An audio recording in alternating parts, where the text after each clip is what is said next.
What's up, guys? This is Sean Ely. I'm on the phone with Aziz Ansari. How's it going, Aziz? Good. How are you? Doing good.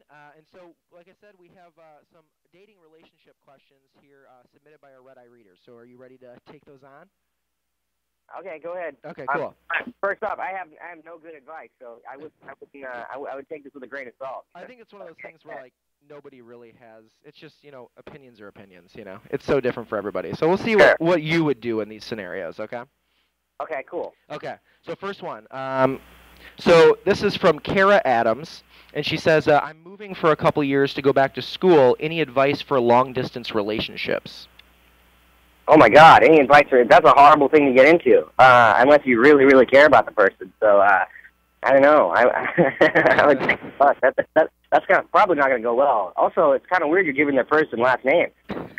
Yeah, I know. This next question is from Megan P. It's Aziz, will you date me? Ha, is what she wrote. Megan P., I have no way to get in touch with you, and I don't know your last name or anything, so I'm afraid it's not going to work out for. Due to the new rule that you made up, we're not doing last names. So Megan P., Facebook's a pretty small thing, so I'm sure you'll be able to get in touch with Aziz. Next question is from Jess D. It's, do you want to come to her wedding in August? Question mark. Oh, in August I'm back to shooting Parks and Rec, so I'm afraid I won't be able to come, but I'm there in spirit. So yeah, Jess, he's here in spirit. So Project Fixed Up is a page that asked, would you rather date for good or for evil? Wait, would I rather do what? I don't understand. What would someone need to date for evil? I'll just say date for good. Yeah, I don't know. It got 4 likes as a question too, which is kind of odd. So. You're going on a date, and the person across from you, you're at a nice restaurant, is chewing with their mouth open, just constantly. How do you approach that? I don't know. I mean, there's 2 approaches, I guess, right? You can either be like, hey, what are you doing? Don't chew with your mouth open, or you could just kind of sit there and then just not say anything and never see them again. Right. Or you could start chewing with your mouth open as well, and just go really hardcore and try to out-open mouth chew them, and maybe gross them out. I don't know. That's awesome. So, and then obviously, paying for dates is such like a big question. It always has been. What's your theory on that for, a guy and a girl going out, and for a date, and then is it expected that the guy should pay? What do you think about that? I don't know. I think that's whatever you want to do. I pay myself whenever I take people out. So I don't know. I don't think there's there's no downside to paying if you're the guy, right? There's no that's not going to backfire on you. Yeah. And have you heard the term going Dutch at all ever in the dating scene anymore? Since that is kind of an older term. Sure, that's when you split stuff, right? Yeah. Yeah, I mean you can do that too. I guess I don't know. I think it's up to you. Yeah. That's the vibe out. Yeah. So kind of a more fun question is, what is appropriate retaliation for an ex that breaks up with you via a text message? Is there a retaliation that's should come, or what do you think about that? I don't know. You can put a dead deer in the back of their car. One thing you could do, yes.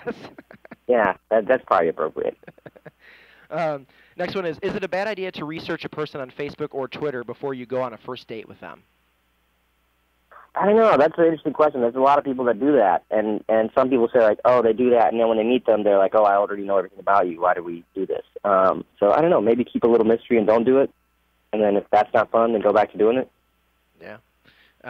And so what's your take on, so Tinder, this app, that everybody's talking about, is like such a big, comes up all the time. Do you think that's a good way to meet someone for a first date? What's your take on that one?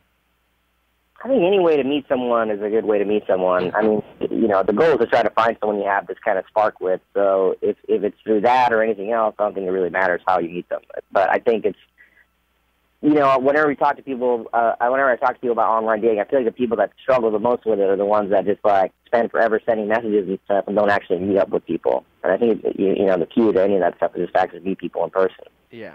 After you start using the service or whatever. So we have a scenario too that's my boyfriend is trying to control me in kind of our relationship. What do I do? Kind of probably telling you what to do all the time. How do you kind of deal with that situation? I don't know. Break up with him and find a nicer guy.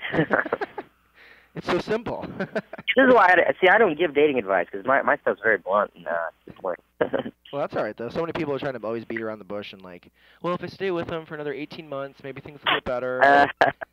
So we had a girl ask, when guys check me out when I'm around my boyfriend, he gets really possessive. So what should I do? Again, break up with him and find a better dude, or tell him to just have more confidence in himself. My significant other wants me to work out 5 times per week. What do I do? I don't know. It seems like they're worried about your health and stuff, but I don't know. 5 times a week seems a bit much. I don't know. I think you got to decide if you want to exercise that much. So obviously, when you're in a relationship, it's sometimes tough to find me time. So our managing editor here at the paper, is trying to have more me time. She has a boyfriend and everything, and she's got a tough job. What do you do, Aziz, to find more you time? When you're so busy with everything. I don't know. I think that's kind of hard to do. I try to keep my phone away from me and things like that. That kind of helps. And you don't have when your phone's on you, it's kind of like your office is on you at all times. Right. So maybe that's one way to do it. I don't know. Yeah. And then we have Sabrina R. asks, this is kind of funny. How should a brown girl tell her family she's dating a white guy without getting disowned? LOL. I don't know. That's not a scenario I've had to deal with. Being a Indian man, his parents don't care about the ethnicity of the people he dates. So I don't know. That's a tough one. Good luck.